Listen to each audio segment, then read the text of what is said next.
El hierro es algo que a mí me sorprende muchísimo porque siempre se dice que no hay déficit, pues yo los veo bastante y lo veo no solamente en veganos, vegetarianos, por supuesto que no, lo veo en omnívoros que no tienen buena alimentación o que tienen problemas también gástricos o problemas de absorción duodenal, etcétera. Bueno, os pongo aquí la morcilla, es una fuente maravillosa, la sangre. La sangre contiene hierro, de la hemoglobina. Es una fuente excelente, pero igualmente pues habrá personas que no deban consumir grasas por problemas de vesícula biliar, problemas hepáticos, triglicéridos altos, pues la morcilla seguramente no sea lo más indicado. Mariscos sobre todo os los recomiendo frescos y sobre todo los bivalvos, que son los de concha, que son los que más tienen, pues almejas, ostras. Luego las carnes y las legumbres. Como veis, las legumbres van apareciendo en todo, así que por Dios, yo soy doña legumbre, pero es que las estamos retirando y tienen unos beneficios que yo lo veo día a día en consulta, bueno, brutales. Eh, la producción de las proteínas transportadoras de oxígeno en sangre son gracias al hierro. Entonces, yo voy a estar cansado, no voy a tener suficiente oxígeno en sangre. De hecho, yo muchas veces pido valoraciones de oxígeno y CO2 en sangre a muchos pacientes porque vemos que a veces, como os digo, dentro de valores, pues oye, está faltando un poquito de hierro. También función cognitiva, el pelo también sufre mucho cuando tenemos poco hierro. Los requerimientos son unos 18 microgramos al día en mujeres y solamente 8 en hombres. Cuando hablamos de requerimientos son os voy a decir los requerimientos dietéticos, ¿no? De lo que se estima que necesitamos obtener a través de la dieta. Y en rasgos analíticos, en mujeres estaríamos hablando entre 300 y 155 microgramos de cilitro y en hombres es un poquito más las cantidades. Pero os voy a hablar de otro agente muy importante que no es solo el hierro, sino la ferritina. Y es un gran olvidado que muchas veces nos analizan. Y por Dios, pedir determinaciones, tanto los médicos como los pacientes, hay que pedir determinaciones de ferritina. Yo necesito saber cuál es mi depósito, cuáles son mis depósitos. En la mujer los depósitos son más o menos entre 12 y 150, en hombre unos 12, 300 y los rangos funcionales de hierro serían unos 100 y ferritina entre 50 y 70. Si yo me someto a una intervención quirúrgica por debajo con una ferritina inferior a 40, seguramente tenga muchas papeletas para que me pongan una transfusión si tengo una hemorragia, ¿de acuerdo? Entonces, por ejemplo, esto es muy importante. A los pacientes no se les prepara para cirugías. Yo, por ejemplo, en mi consulta, claro que preparo a mis pacientes, entonces, oye, voy a recibir una intervención. Bueno, vamos a ver cómo están tus estatus, ya lo hemos estado controlando, pero bueno, con mayor motivo vamos a controlar cómo están los depósitos, cómo está ese hierro. Y los síntomas por déficit de hierro son, por ejemplo, la taquicardia repentina es súper frecuente, las ojeras como verdosas, fatiga, mareos como aturdimiento, manos y pies fríos, la piel también muy pálida y, como os decía, la pérdida de cabello, que muchas veces nos obsesionamos con otros suplementos que también hay que tomarlos cuando se necesitan, como biotina, cisteína, aminoácidos, pero el hierro también. Ahora bien, ¿qué ocurre? Que el hierro se acumula, muchos minerales también se acumulan, con lo cual tampoco podemos, ala, lo tomo como si no hubiera mañana. Recordar también que la gastritis no se absorbe bien, sobre todo la gastritis autoinmune, no hay una buena absorción y cuando tenemos mucha pérdida de sangre, ¿de acuerdo? Bueno, y en dietas restrictivas ya os digo yo que es tremendo. ¿Cómo complementar? Bueno, pues esto es siempre la gran duda o que yo veo en mis pacientes y lo que me trasladan también que les dicen sus profesionales de la salud. Bueno, comentaros que la ferritina en sí mismo es un marcador de daño hepático y de inflamación hepática. Entonces, si la ferritina está muy alta, se inflama ese hígado, acumula mucho hierro e incluso podemos tener una anemia. Podemos tener una anemia porque ese depósito no consigue, digamos, salir del órgano y llegar a torrente sanguíneo. En estos casos no vamos a dar más hierro, en todo caso valoraríamos B12 y ácido fólico y otro tipo de estrategias, pero por eso os digo que es importante ver la ferritina, no solo por saber si tengo buenos depósitos, sino por saber si tengo además toxicidad hepática. Que si esto además se correlaciona con transaminasas altas, pues bueno, nos tiene que valorar un hepatólogo. Que se ve mucho también en hígado graso. no solamente en enfermedades graves. Y bueno, pues a nivel general, más o menos la suplementación va a ser entre 20 y 40 gramos al día, y para favorecer la absorción, siempre lo hemos comentado, es muy importante, la vitamina C favorece el transporte de ese hierro para poder absorberse. Entonces podemos hacerlo con el suplemento vitamina C de 500 o de 1000 que tomemos, el de hierro, y tomarlo a la vez, o bien con un zumo cítrico o una pieza de fruta. Si se toma mucho calcio, si se toman muchos lácteos, impide la correcta absorción, y de hecho cuando tomamos este suplemento no debemos tomar calcio, ni siquiera tampoco magnesio. Habría que evitar incluso otras sales y otros minerales. Los minerales compiten con los transportadores para la absorción entre sí, y a veces, sobre todo si realmente estamos con un problema de hierro bajo, pues no nos interesa. Deciros que se suele suplementar con folato y B12 en muchas ocasiones, ¿vale? Para hacer como un equipo bueno e importante en el tema de anemias. Y luego quería sobre todo entrar en el tema de anemia. Voy a entrar bastante, os he preparado bastante información, porque se han documentado casos de ferritinemia, es decir, la serie roja, que son hematíes, hemoglobina, ahora lo vamos a ver en más detalle, no estarían afectados. Entonces nos dicen, no, usted no tiene anemia, pero tienes a lo mejor el hierro tirando abajo y la ferritina muy baja. Bueno, la ferritinemia, sobre todo en mujeres, pero también en hombres, da sintomatología parecida a la anemia, y esto ya está evidenciado. Así pues, todas aquellas personas que tengan esos valores por debajo de 50 hay que suplementar. Y comentaros que las formas mejor toleradas, porque también ha sido otro caballo de batalla, ¿no? La absorción de hierro, los suplementos que se dan normalmente, pues a veces no se toleran muy bien, ¿verdad? El sulfato ferroso, etcétera. Pues comentaros que el hierro, el citrato y el bisticlinato son formas que parece que son mucho mejor toleradas, no suelen dar sintomatología, no suelen dar estreñimiento, y además parece que las formas ferrosas las vamos a absorber también mucho mejor. ¿Qué es muy importante?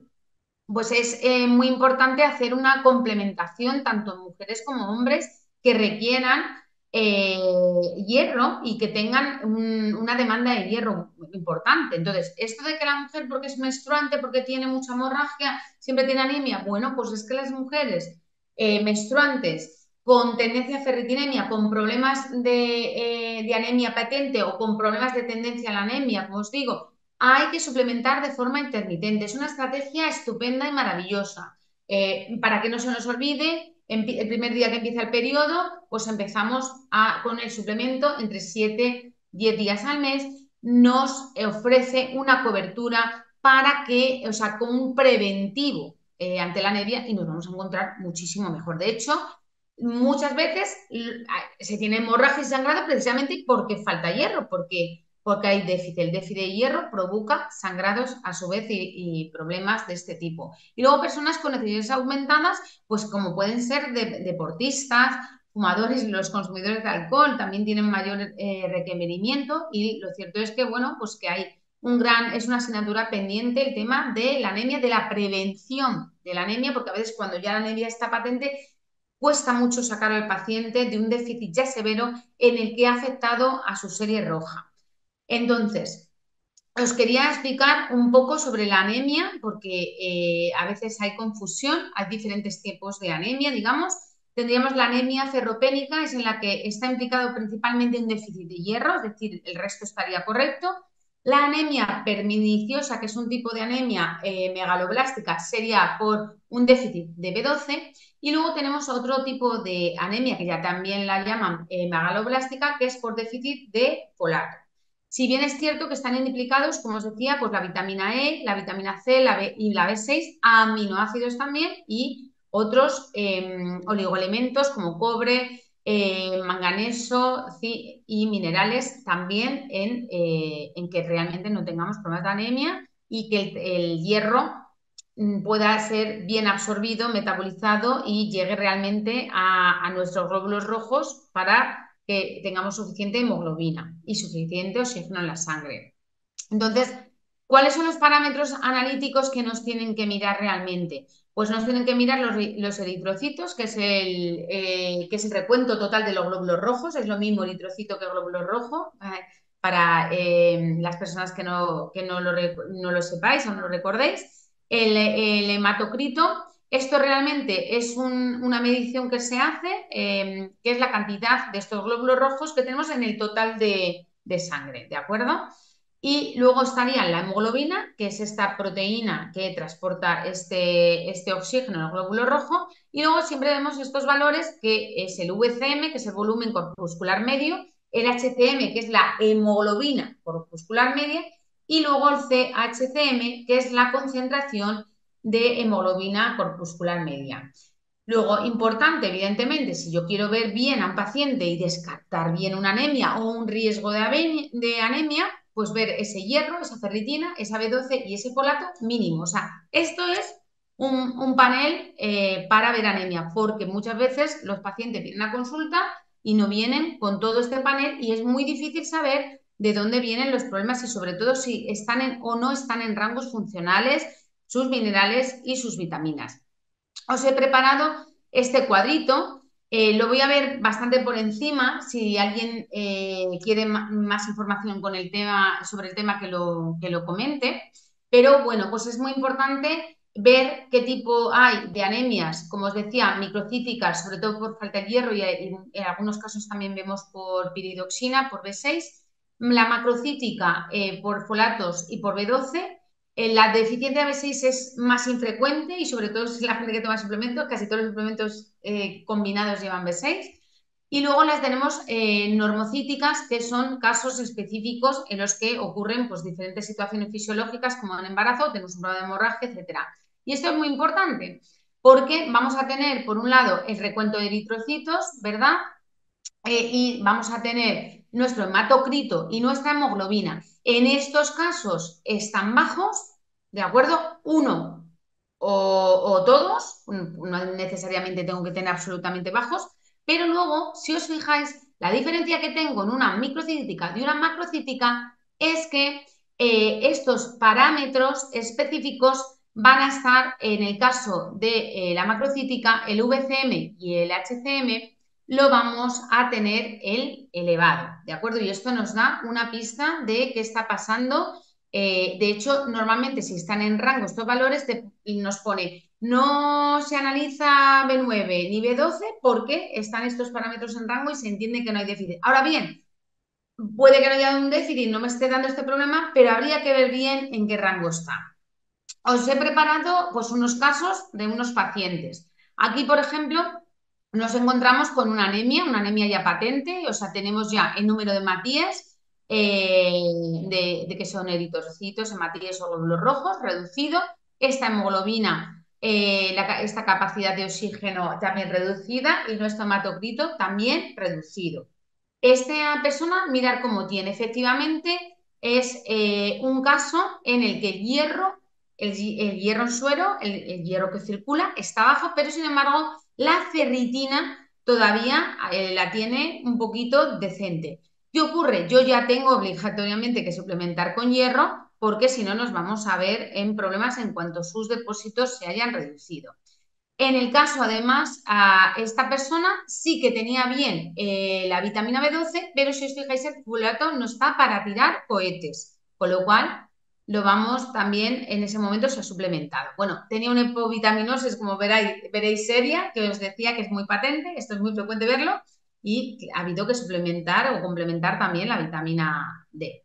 Luego tenemos otro paciente que aquí veis, por ejemplo, que tiene solamente afectado la hemoglobina. Es un paciente que está cansado porque cuando esa hemoglobina está baja, pues hay menos oxígeno, están más cansados. Bueno, vemos aquí, por ejemplo, que también la ferritina está muy bajita. El hierro no está para tirar cohetes tampoco y el depósito está muy bajito. Igualmente aquí necesitamos hacer una complementación con hierro y con esa complementación consigue el paciente mejorar sus valores y sobre todo sentirse mejor. Tenemos aquí otro caso, por ejemplo, diferente. En este caso vamos a ver una macrocítica. Y veis, como os decíamos, aquí sobre todo está el HCM elevado y los hematíes descendidos. Y luego vemos cómo la B12 en este caso está en 354, pero para este paciente no fue suficiente. Hubo que poner un suplemento B12 y gracias a ese suplemento, que además lo tiene crónico porque toma IBPs, y en el caso de esta persona tiene un fallo orgánico estructural en la zona de la válvula del píloro, de lo que conecta el estómago con el esófago, en el cardias esofágico, y entonces esta persona no le cierra bien y sí tiene un reflujo constante. Está pendiente quizá de una cirugía, aunque ha mejorado mucho en consulta. Luego también veis este déficit de vitamina D, para que luego nos digan que es que la gente no tiene déficit, la gente tiene déficit de vitamina D. Y como os digo, ahora en la última analítica ya estamos en unos valores de unos 500 y los hematíes están perfectos, la serie roja está perfecta y se encuentra menos cansado y se encuentra muchísimo mejor. El ácido fólico no lo tenía muy mal, como os decía, pero también suplementado porque entre 10 y 20 nos encontramos en un escenario muchísimo mejor. Como veis, se le midió también el zinc y en este caso también el magnesio porque queríamos ver un poco cómo estaba todo.